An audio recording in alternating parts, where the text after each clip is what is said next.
Mental گلوم کے ساتھ home sickness ہوتی ہے اس میں، یعنی اداسی اور سیاہی چھا گئی ہے سارے وجود پر، اور اس کے ساتھ ہی گھر جانے کو دل چاہے، اور آدھی رات کو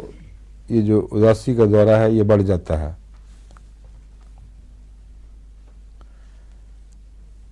اور ٹیمپلز میں ہیڈ ایک زیادہ ہوگی،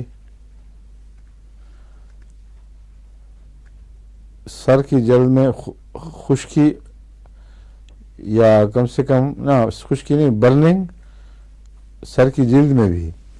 جلن اور خارش ہوتی ہے۔ پھر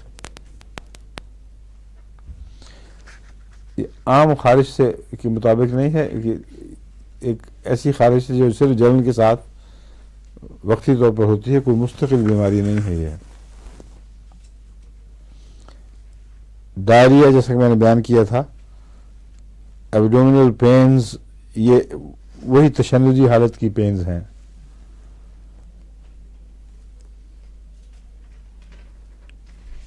اس نے اپنی ڈاکٹر وگ نے کہیں بھی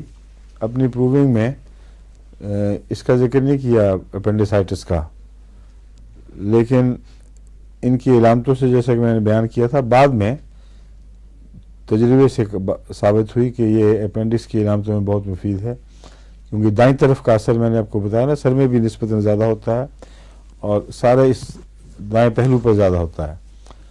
اور پھر وہ بائیں طرف بھی چلا جاتا ہے، اور شدید قے بھی ہوتی ہے۔ تو ان علامتوں کو دیکھ کر اور پھر تشنج کی حالت کو دیکھ کر بعض کے ڈاکٹروں نے اس کو اپینڈکس میں استعمال کیا تو اچھا مفید پایا ہے، اور میں نے تو جب بھی استعمال کیا ہے آرنیکا، برائونیا اور آئرس 10X کو 200 میں، یا آرنیکا اور بیلاڈونا حسب ضرورت ہے، اگر دائیں طرف کا تشنج نمایاں ہو جائے تو پھر بیلاڈونا استعمال کرنا پڑتا ہے، مگر آرنیکا، برائونیا اور آئرس 10X بہت مفید ہے، اتنا حیرت انگیز فائدہ پہنچاتی ہے کہ جو کرائسس آنا ہے بعض دفعہ اپینڈکس کا آ جاتا ہے اور اس سے خطرناک صورتحال پیدا ہو جاتی ہے، وہ اس میں کام آتی ہے، اور زیادہ جو کیس ہے بیماری زیادہ بگڑتی نہیں۔ اس کے متعلق میں نے آپ کو پہلے شاید بتایا تھا واقعہ، کچھ مجھے اپینڈکس کے دورے ہوا کرتے تھے اور شدید تکلیف ہوتی تھی، مگر یہ میں کھا لیتا تھا تو اس سے ٹھیک ہو جاتا تھا بالکل، اس لیے مجھے نہ کبھی آپریشن کا خیال آیا نہ یہ خطرہ کہ لمبا چلے گا۔ ایک دفعہ میں کار ڈرائیو کر کے خود کراچی جا رہا تھا، بیوی وغیرہ ساتھ تھے، تو شروع سے ہی محسوس ہوا کہ تکلیف ہو رہی ہے، اور میں نے وہ ساتھ کھانی شروع کی، یہی دوائیں چونکہ میں ساتھ سفری رکھا کرتا تھا، وہ ٹھیک رہا۔ رات پھر صادقآباد میں ہم نے رات گزاری، جو کراچی سے تقریباً 400 میل کے فاصلے پہ ہے، اور وہاں رات کو پھر تکلیف ہوئی زیادہ، پھر میں نے دوا کھائی۔ اب ڈاکٹر تو ایسے مریض کو کہیں گے کہ تم نہ ڈرائیو کرو گے، پاؤں کا دباؤ بہت سخت پڑتا ہے اور حرکت نہیں کرنی، فوراً آپریشن اسپتال جاؤ، آپریشن کرواؤ۔ تو اسی حالت میں میں نے ڈرائیو کی اور کراچی تک پہنچا ہوں 400 میل کی ڈرائیونگ کے، اور درد جو تھی وہ کبھی بھی قابو سے آگے بڑھی نہیں، اور جب بھی دوائی کھاتا تھا کافی عرصے کے لیے، یعنی آدھے گھنٹے پون گھنٹے کے لیے یوں لگتا تھا جیسے غائب ہو گئی، اب کوئی تکلیف نہیں،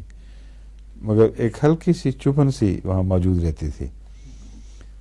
کراچی جب پہنچا ہوں تو ہمارے بھائی داؤد، کرنل داؤد احمد صاحب مرحوم، ان کے گھر میں ٹھہرا کرتا تھا ان دنوں میں، آپا جگ کو ہماری بہت خیال رکھا کرتی تھیں، تو ان کے رات سویا ہوں تو اس وقت سب سے زیادہ شدید حملہ پھر وہاں ہوا ہے، اور صبح جب میں چائے وائے کے لیے نہیں آیا تو پھر ان کو پتہ لگا کہ کوئی بات ہے، مگر اس کے باوجود میں بتا رہا ہوں یہ جب میں کھاتا تھا اس وقت مجھے لگتا تھا کہ بخار بھی چڑھے گا اب، اور اس کی وجہ سے تکلیف زیادہ ہوئی، لیکن رات گزر گئی، سوتا بھی رہا ہوں، اٹھتا بھی رہا، لیکن انہوں نے یہ پہچان لیا کہ تکلیف ہے. جب میں ان کو بتایا کہ مجھے لگتا ہے اپینڈکس ہے اور اپینڈکس کی وجہ سے ہی انہیں اپینڈیسائٹس کی دوا ہی کھاتا ہوں تو فائدہ ہوتا ہے، تو فوراً لے گئے. ایک پرائیویٹ ہاسپٹل تھا وہاں وکٹوریا روڈ کے پاس، اور جب وہ سرجن نے دیکھا تو اس کے تو چھکے چھوٹ گئے. اس نے کہا یہ کیس ہے تو اپینڈکس تو پھٹ چکا ہے، پرفوریٹ پھٹا نہیں ہے، پرفوریٹ ہوا ہے، اور کئی جگہ سے پرفوریٹ ہوا ہے. اور یہ مجھے یقین نہیں آتا کہ یہ آدمی وہی ہے جو چلا کے موٹر لے کے آیا ہے، دورہ ہوا ہے اس کو وہاں صادق آباد میں سخت، اور ابھی تک زندہ ہے ٹھیک ٹھاک. تو بالکل امیز ہو گیا تھا. تو اس نے کہا میں آپریشن کر دوں. میں نے کہا شوق سے کرو، تو ابھی تو سرجن کا کام ہے، ہومیوپیتھی ختم ہے یہاں، لیکن دوائیں میں اپنی کھاؤں گا ساتھ. پھر تو پہلی جو دوائیں تھیں وہ انہوں نے دے دی مجھے، وہ بے ہوشی کی تھیں اور ابتدا کی. اس کے بعد پھر میں نے ان کی دوائیں چھوڑ دیں اور بڑی جلدی خدا کے فضل سے ٹھیک ہوں. وہ مجھے تحفے کے طور پر میرے لیے اپینڈکس لا کے آیا تھا، میں بھی دیکھ کے حیران ہو گیا تھا. کافی پھولا ہوا اور سخت جگہ سے سخت ہو کے سالیڈیفائی ہوا اور لمبا، جس طرح یہاں ساسیج نہیں لوگوں کو پسند، اس طرح ساس تھی بنی ہوئی، اور جگہ جگہ اس میں سوراخ، وہاں سے پیپ بہی ہوئی. اس نے اسپرٹ میں ڈال کے مجھے تحفہ دیا کہ یہ دیکھ لو اپنا. تو یہ میں آپ کو ذاتی تجربہ بتا رہا ہوں. اور دوسرے بھی جتنے مریضوں میں نے آئرس ٹینس والا نسخہ دیا ہے، خدا کے فضل سے بہت ہی نمایاں فائدہ ہوتا ہے. مگر جہاں چاقو کا کیس ہو، سرجری کا، وہاں زیادہ دیر ہومیوپیتھ کو ٹالنا نہیں چاہیے. اور یہ سبق 2-4 سیکھ کے میں یہی مشورہ دیتا ہوں اب کہ جہاں تک ہومیوپیتھی کا تعلق ہے، جو چیزیں وقتی طور پر 1-2 دفعہ ٹھیک ہو جائیں اور پھر آئیں دوبارہ، وہاں ضرور سرجری کروا لینی چاہیے. تو یہی مشورہ آپ کو بھی ہے. اب باقی باتیں پھر دیکھتے ہیں.